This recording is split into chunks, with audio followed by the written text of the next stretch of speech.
Hi friends, welcome back to the channel. Today is one of my favorite days because we get to start a new project. Last year I purchased a jelly roll that's in these beautiful spring colors with the intention of making a table runner for spring. But it's taken me a while to figure out what type of a pattern I wanted to use, and here we are almost a year later and I haven't made it yet. So I bit the bullet, I picked out a pattern, and we're going to make it today. What's the pattern, you ask? Well, it's actually a pattern that I've made before, but I made it in a much larger scale. If you've seen the channel and you've seen the profile picture on the channel, you may have seen the rainbow quilt that I did a couple of years ago. We're going to follow that same pattern, but we're going to make it on a much smaller scale as a table runner. In fact, I found a pattern from Donna Jordan at Jordan Fabrics that I think we're going to follow. I'll put a link in the description below to her channel and to her pattern so that we can follow along together. But basically, this is what it looks like. Doesn't that look like fun? And I've also got a jelly roll here in purples and greens. It's a Robert Kaufman. It's called Lilac Color Story. We're going to use that today for this pattern. So we're going to need 18 strips out of this jelly roll. So let's go ahead and pick those out and let's get started. Okay, so I've got everything laid out that we're going to need. Our fabric, our pattern. We're going to need a pair of snips in order to open our fabric roll. And then I also grabbed my lint roller because I may have mentioned it in another video, but these jelly rolls, because they have the pinked edges, which I'll show you in a minute, but the pinked edges really attract the lint. So we're going to go ahead and lint roll those as well so we don't have fabric dust everywhere. So first things first, here is the pattern. Here is the fabric. It is the Lilac Color Stay by Robert Kaufman. I bought it last year, so I'm not even sure if it's still available or not. But we're going to try. It's 40 pieces of 2.5 inch wide by the width of the fabric. We're going to need 18 pieces for one table runner. So this jelly roll will actually make 2. So that actually is really nice because we can make them kind of opposite. I have an idea of what I want to do, but I'm not sure if it's going to work. So let's go ahead and get this one opened up first. Again, I'm struggling with getting things open. Go ahead and get that popped open. There's the sticker. You can see all the lint on the back of the sticker, so that's why we have our lint roller. And you can see all the lint that comes off of this side. So I'm just gonna roll that out, and that's just a little bit less lint all over your sewing table. Nice clean one for the other side.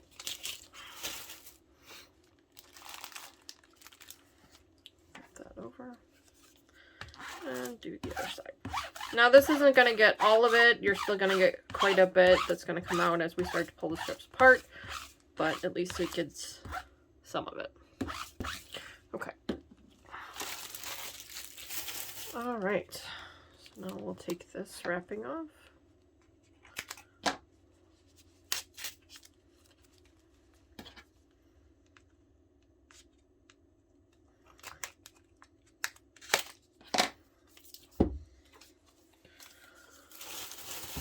And rubber bands.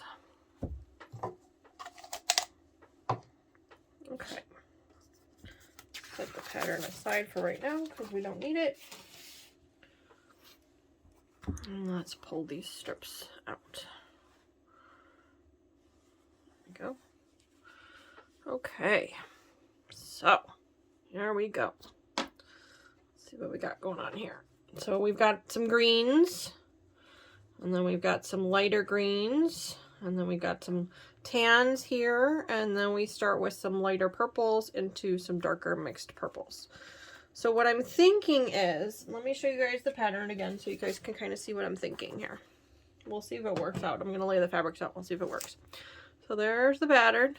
The red, it's purple in the video, but the purple fabric that's in there, that's what they call an accent fabric. So I think... And then the other pieces are kind of a variegated from darks to lights fabrics. So I think what I actually want to try to do, and we'll see if this works or not, but I actually want to try to see if we can use the darker fabric of the purple and the darker fabric of the green as the accent, and then do the lighter colors in the opposites of what the colors are. So let's lay it out and see if it works.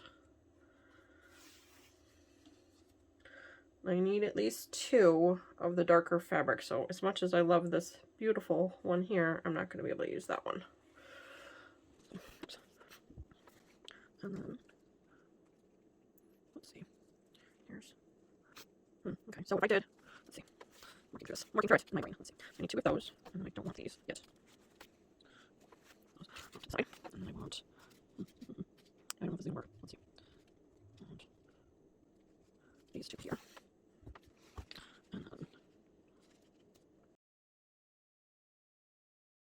Okay, so after a bit of struggling, I was able to finally lay out the fabrics, I think, the way we're going to let them go. The struggle was that I had to find 2 of each fabric because, like I said, you do need a total of 18 strips for each table runner, and I knew that there were going to be enough strips in the jelly roll to make 2. I just didn't realize that I was going to need 2 of each one. So I was able to lay them out and did my 2 separate piles for my 2 different table runners. I was actually short 1 fabric, 1 duplicated fabric on the jelly roll, so I had to dig through my stash to find another fabric that would go with these 2 colors. And basically the only one that I could really come up with that I had a duplicate of was this black that we used on our Step This Way quilt a month or so ago. There are still some extra pieces here that were in the jelly roll. Unfortunately, none of these are duplicated, so I can't really use them for the top, but I'm going to hang on to them, and I think this should be enough to do the binding for both. So I'm hoping to be able to use these pieces as a binding. We'll have to wait and see when the time comes. So today we're going to be working on just this bottom set of fabrics, so from here down. This color here is going to be our accent color that will go along with the other colors as well. And then this one here, I will work on off camera another time, maybe today, maybe tomorrow, I'm not sure. But the black will become our accent color. So those colors, again, just to show you the pattern one more time, these 2 accent colors will be this like reddish purple fabric that you're seeing running throughout. So that's what that fabric will act like. So the first step we need to do is we actually need to sew all of these strips up together, 1/4 inch seam side by side, so that we get one big huge piece. So I'm going to go ahead and set up the machine. I'm going to clip these up together so that I don't lose the order that I want them in. And then I'm going to go ahead and separate these because I need 1 of each to do the strips.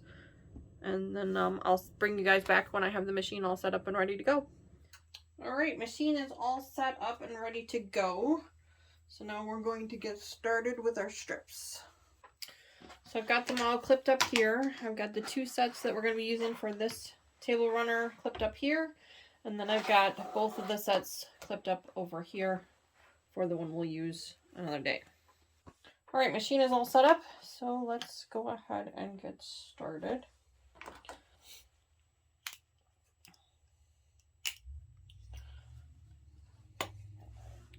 So basically all we're going to do is we're going to be just sewing these up into strips. So I've got the first fabric here and the second fabric. And I'm just going to be matching them up on the ends here. And then matching them up on the edges there. And just sewing them up into a nice 1/4 inch seam. I have my 1/4 inch pressure foot here.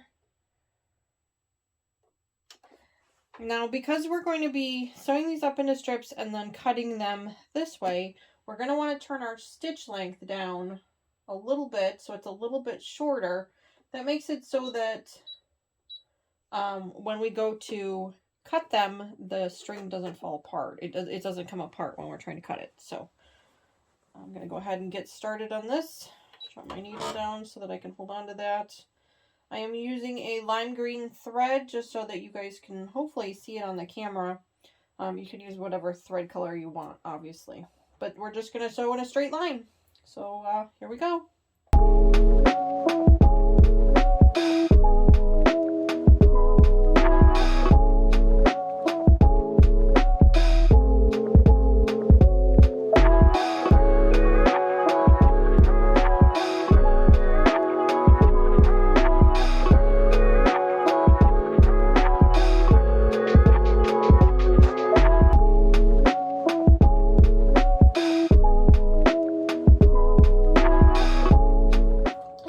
And don't be alarmed if your fabrics don't match up exactly on the ends. That's okay. We're going to trim all of that off anyway, so it's not a big deal. Sometimes I've seen them, you know, half an inch or even an inch off, and that's okay. It's just based on the different types of fabrics. So don't stress about that. Just get them sewn up together. Make sure that you have a really nice, good 1/4 inch seam on the edge and that your stitch length is pretty small. I've got mine set at 1.6. You could probably do a 1.8. As well.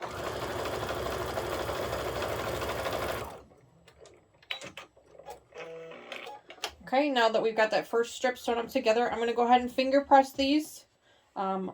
This first one, I'm going to go ahead and finger press to the right.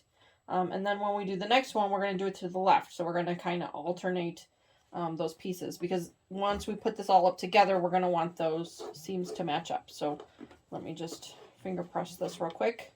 You can press it pretty hard. You're on with the grain of the fabric, so you don't really have to worry too much about, I mean, it can stretch a little bit, but I wouldn't worry too much about it. We will press this pretty hard after we cut it. So you just pull it open and push your finger down. I'm using just the edge of my nail. If you have a seam presser, it's like a little rotary wheel type of thing. You can use that. I just use my finger and my fingernail if I have any nails at that particular moment. And I'm just kind of pushing it down real hard. Okay. So now we're going to add the next strip to the right here. We're going to do the exact same thing, 1/4 inch seam all the way down. And then this time when we press it, we're going to press it towards the left. And then I'm going to do that for all of these strips till I have a really big strip unit. So I'm not going to keep you guys on the camera for all of that. So I will bring you back when we're done.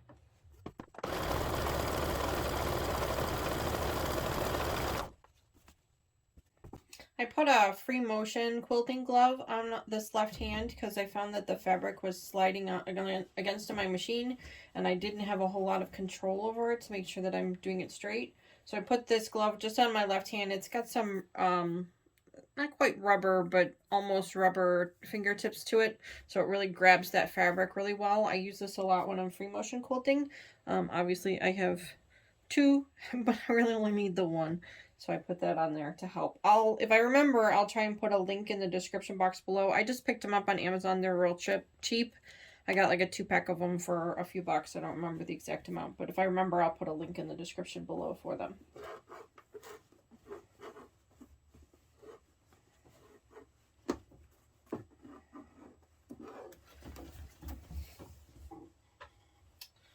Last strip.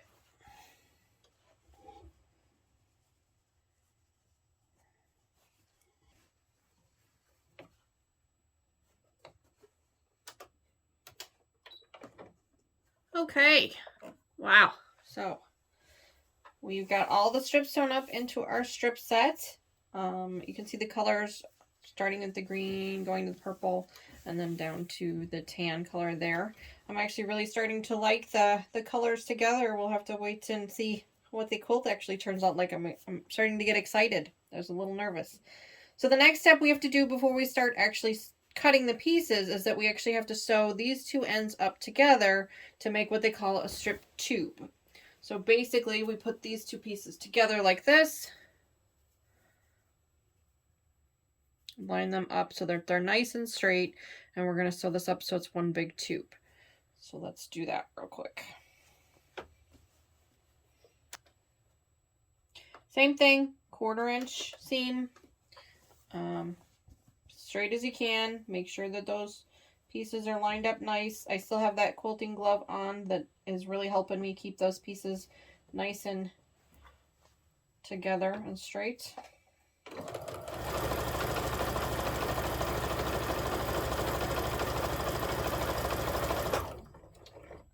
All right. I am not going to finger press this edge to one side or the other because we're going to actually need to flip it as we're working with it later. So I'm just going to leave it. Plus I want it to lay nice and flat for when we do our cutting. So then that way we have a nice straight cut. So I'm going to go ahead and reset my sewing space here so that we can start to subcut these. I will bring you guys back in just a minute. Okay, strip tube is all laid out. So now we are ready to start our subcuts. I'm not going to give you the exact cutting instructions because I'm not sure if there's some type of copyright or not. So, I mean, obviously, again, as before, if you really want to know what they are, you can probably zoom in. But I recommend going over to her website and just downloading the free pattern. Again, it's free. You don't have to pay any money for it at all. You just download it, print it off on your home printer, or even work with it right off of your phone or tablet or computer or whatever. And then we're going to go ahead and start cutting. The first thing we're going to do is we're going to line up our tube on our mat. I have all of my tools here ready to go. We're going to take this nice straight edge here and we're going to line that up on the line on our mat. Now, if you have a nice cutting station and you can work with bigger pieces, by all means do that. I have this small space, so this is what I'm working with. First things we're going to do is we're going to cut off the selvage edge. So I'm just going to look for the shortest piece there and cut just to a little to the left of that. Looks like we can use this mark right here. I might actually have to stand up to do this because I can't see that top line there. So I'm going to actually stand. It looks like as before, I'm going to actually turn my mat, which just means I'm not going to be able to make as many cuts at one time. But at least this way I will know for certain that my lines are straight because I can see them on above the fabric and below the fabric. So it's just going to take me a little bit longer. That's all. That line there, take my ruler.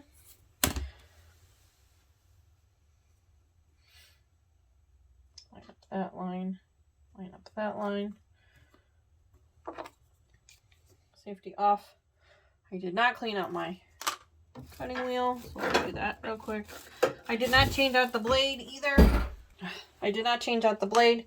We have that super sharp brand new blade in there still, so I went ahead and left it in there. We'll see how it cuts. Hopefully I don't regret that decision. Cut. Oh, nope, don't regret that decision. So that's good. Okay, so first cut is here. So we're going to do one.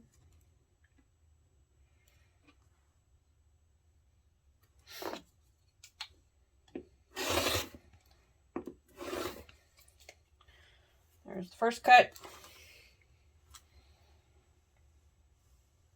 So what we're doing right now is we're cutting the pieces based on what the pattern says, but the pieces are not the same width. So they're the same length, but they're not going to be the same width. And that's going to give us that flow that we see on the table runner. If we cut them all the exact same length, then we would just basically get a nice, it would still be pretty, but it would be a diagonal line. And we want that movement. That's basically what a Bargello is it's that movement of the fabric. And depending on how you cut the fabric and how you lay it out will give you that movement. So that's what we're doing right now. So this one's going to be a little bit smaller than that one.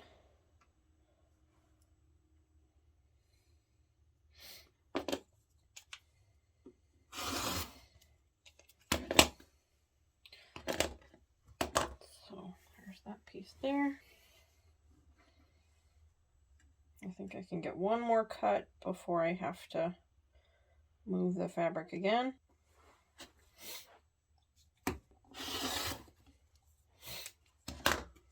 Okay, so now I've got those. Okay, so I don't want to lose these, so I'm just going to kind of pile them one on top of the other like that, and then I'll move this.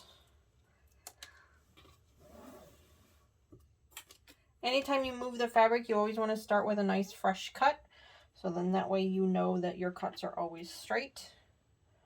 So I'm going to line up this bottom edge here, go a little bit over on my line here on this end, because things like to shift sometimes.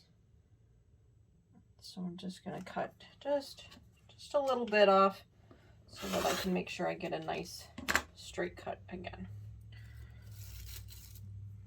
Okay, so I've cut all of these pieces. I started at a bigger piece and then I cut them smaller and smaller and smaller until I got to the smallest piece.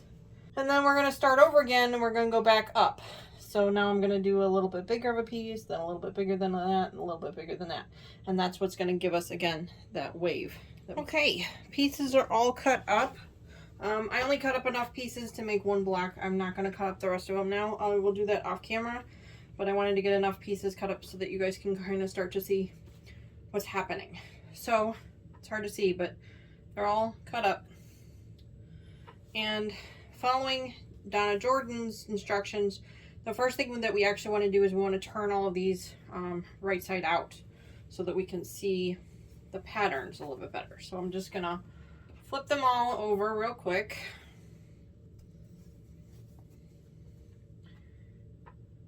My husband just came home from work and he's currently entertaining our dogs. So if you hear any voices in the background, I promise there's no ghosts in my home.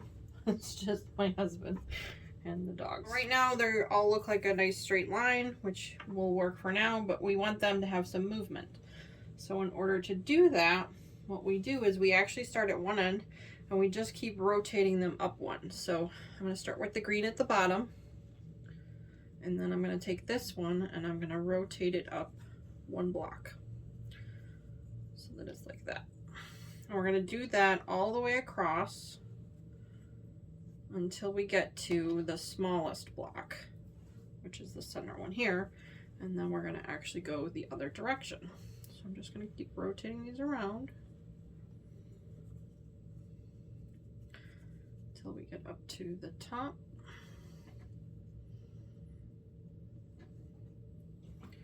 And now this one actually like that. And then we're going to start to come back down. There. There. This one goes up, and that one actually comes down.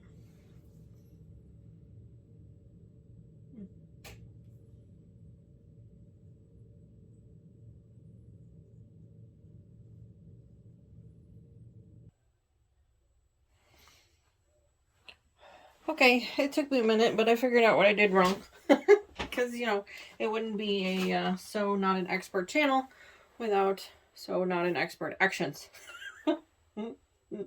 So, now you can see that the green goes all the way up. It's hidden underneath here and then comes all the way back down. So what we're going to do now is we're going to actually take apart the seams on these different pieces. So if I line them up a little bit better than they are now, you can kind of see the seams that we're going to be pulling apart.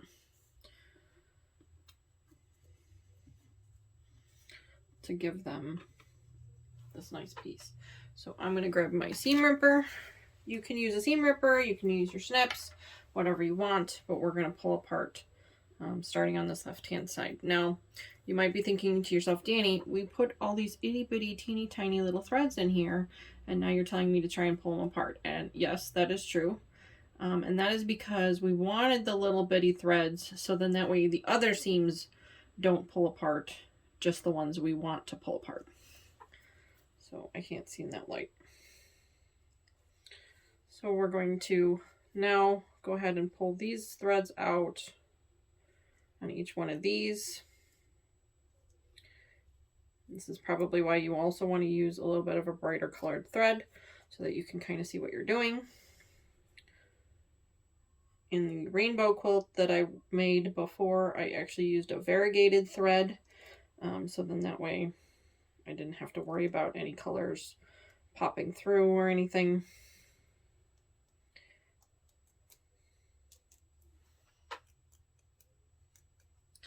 There we go. And it's important that you keep the pieces lined up together. So now I'm afraid that this is going to fall off the table here. So I'm going to slide everything up a little bit. I hope that you guys can still see it on camera. Go all the way up. All these up here. Slide the whole thing up like this. So then that way we're going to pull the next one.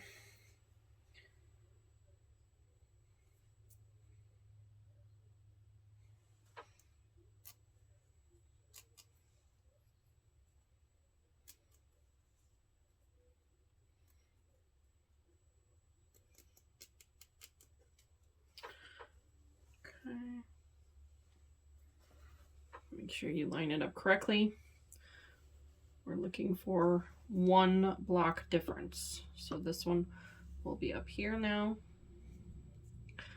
So we're going to pull it out in between here. And just kind of gently push. And that's why you want to make sure that seam ripper is extra sharp. Okay, so I'm going to do that to all these, and I'll bring you right back. Sigh. Okay, guys, so I kind of made a mistake here, and I want to point it out to you so that you guys, again, can learn from my mistakes. I've actually made two. So the first one is when I was pulling the pieces apart, I pulled apart the wrong block. I kept going up instead of coming back down. Once you get to the small piece, you want to start coming back down. So I should have actually pulled the one in between this checkerboard and the green, not the one between the spots and the checkerboard. So I'm gonna have to sew this strip back up together and get that taken care of, and then I'm gonna have to start pulling these apart again based on the, but that's why you want to kind of lay it out as you're doing it so that you can kind of see. Now the other thing I'm noticing as I'm watching this kind of unfold, and you guys can start to see it as well, you can see the line coming up, and then if that one was correct, you can see the line coming down. And that's where I figured out where my second mistake was. My second mistake is that I want this green to be our accent color. So I want to really be able to see that come up and come down. And obviously I don't see that if the top of the triangle is not that green. So what I think I'm going to have to do is I'm actually going to have to shift all of these pieces down one.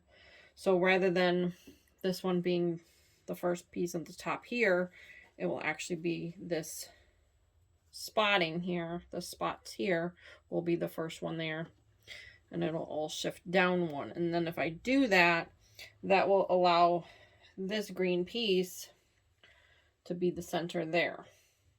Because I also don't want to flip these over either, because I could do that, but then I'd have a one green one up here and then the rest of the green down here. So I'm going to have to pull the machine back out, which I was going to have to do anyway to sew the strips all back together, but I'm going to have to pull the machine back out, sew these strips all back up into the tubes again, and then re-pull them again so that they lay the correct way.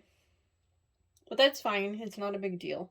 And then I'm going to have to lay it out again so that you can kind of see how it goes up and down. So I'm going to do that. I'm going to go ahead and fix these two errors, get them all laid out, and then I'm going to actually lay it out again with my machine up so you guys can see what it's supposed to look like, and then we'll start sewing the pieces up together. So for you guys, it'll be just a second.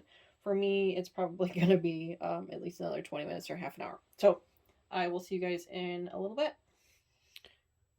Okay. So 20 minutes later, and I finally have it all laid out the way it's supposed to be. You can now see that the green starts at the bottom, works its way all the way up to the top, and then comes back down. So that is the movement that we're going for. So now the next step is actually just to take these strips and sew them all back up together in this order. So as long as I match up the ends, everything should be okay. So we're just going to flip the first one over here and sew a 1/4 inch seam on this side. We don't necessarily need to worry about the smaller stitch length now because we're not going to cut them up again. But if you want to, you obviously can. I'm not going to bother. I'll just use with a regular stitch length. So I'm going to go ahead and stitch up all these pieces up together, and then I'll bring you back after I've pressed down the block so you can see what it looks like. But hopefully this will be the last set of mistakes we make. We'll have to wait and see. See you guys again in a minute. I was missing a piece before, so I cut a new one. Just found the missing piece. Yes. At least I have it up for the next piece. Anyway, okay, so we're going to sew the strips up together, and the nice thing is that because of the way we finger pressed all those pieces, for the most part, everything is going to match up opposite seams. There's going to be that one seam when we folded the fabric up together and sewn it. There's going to be that one seam that we didn't finger press that we'll need to do ourselves, and that's this one here. But otherwise, everything else should match up the way it's supposed to, and we should be able to nest all of our seams together and get nice straight lines. So let's do that. I'm also going to backtack, backstitch the tops of all of these. My machine has an automatic setting, so I'm going to turn that on. But I'm going to do that so then that way the pieces don't come apart as we're working with them.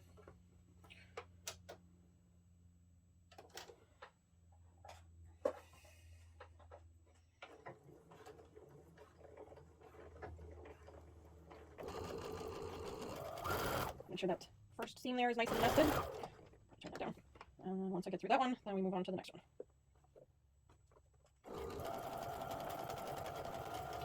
There's a lot of nesting seams with this, but it's not hard. Just go slow, take your time, and really feel that gap. As long as you've done a nice 1/4 inch seam all the way across before, you shouldn't really have any issues moving forward. Last seam.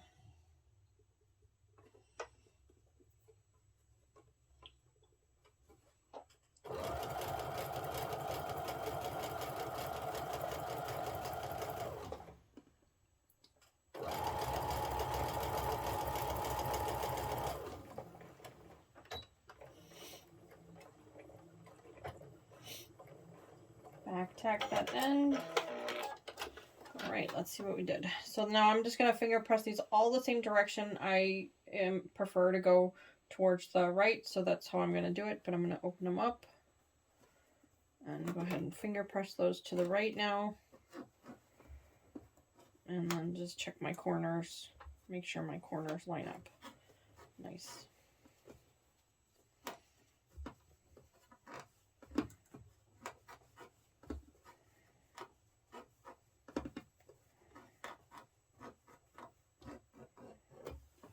Okay, and so I'm sure you guys can see those corners match up really nice. Like that one's just a touch off, but I'm not going to worry about it. That one matches up really nice.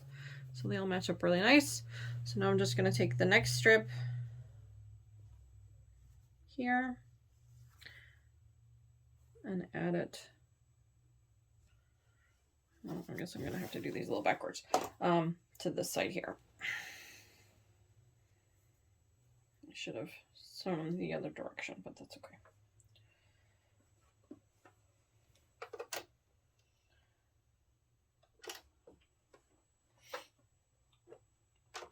Roll down so that I anchor it. Make sure I got that first seam nested up really, really nicely. And then get that back tack in there. And then go forward.